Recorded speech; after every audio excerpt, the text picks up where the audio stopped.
परमपिता परमात्मा और उनकी सभी पवित्र आत्माओं को नमस्कार। इस समय जितनी हमारी समझ है, हमें उससे आगे ले जाने के लिए संत सतगुरु कथा कहानियों का इस्तेमाल करते हैं। वह दृष्टांत देते हैं, उपमा और कल्पनाओं द्वारा समझाते हैं। मिसाल के तौर पर वह हमें बताते हैं कि अगर परमात्मा समुद्र की तरह है तो सतगुरु उसकी लहर की तरह हैं और हमारी आत्मा उस समुद्र का एक कतरा है। हम अपनी सीमित सोच से सतगुरु के उपदेश को भी सीमित कर लेते हैं, उसे उस दुनियावी स्तर पर ले आते हैं जहाँ तक हमारा दायरा है। हम सभी किसी न किसी तरीके से यही करते हैं।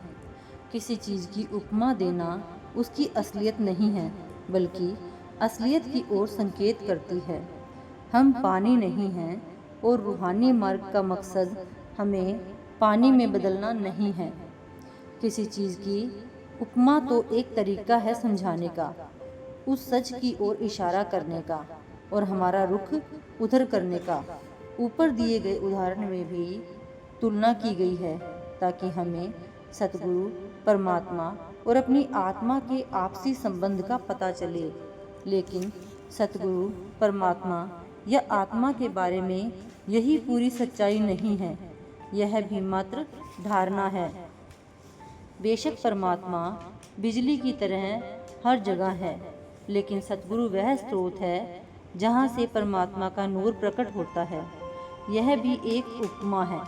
सतगुरु के बारे में यह पूर्ण सत्य नहीं है, लेकिन इससे हमें कुछ अंदाजा हो जाता है कि हम क्यों सतगुरु की ओर आकर्षित होते हैं और यह किसका नूर है जो हमें सतगुरु की ओर आकर्षित करता है।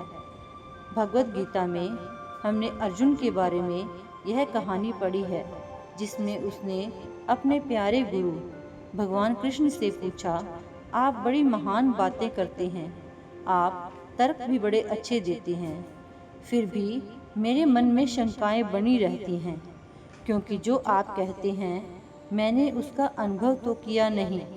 आप मुझे कोई ऐसा अनुभव क्यों नहीं करवा देते ताकि मेरी शंकाएं दूर हो जाएं। भगवान कृष्ण ने उत्तर दिया कि वह ऐसा ही करेंगे। फिर एक पल में उन्होंने विराट रूप धारण कर लिया। असंख्य लोग उस विराट रूप के इर्द गिर्द घूम रहे थे। अर्जुन बहुत डर गया और उसे लगा कि वह पागल हो जाएगा। डर के मारे वह चिल्लाया, कृपया अपने सामान्य रूप में लौट आइए, मुझे बहुत डर लग रहा है।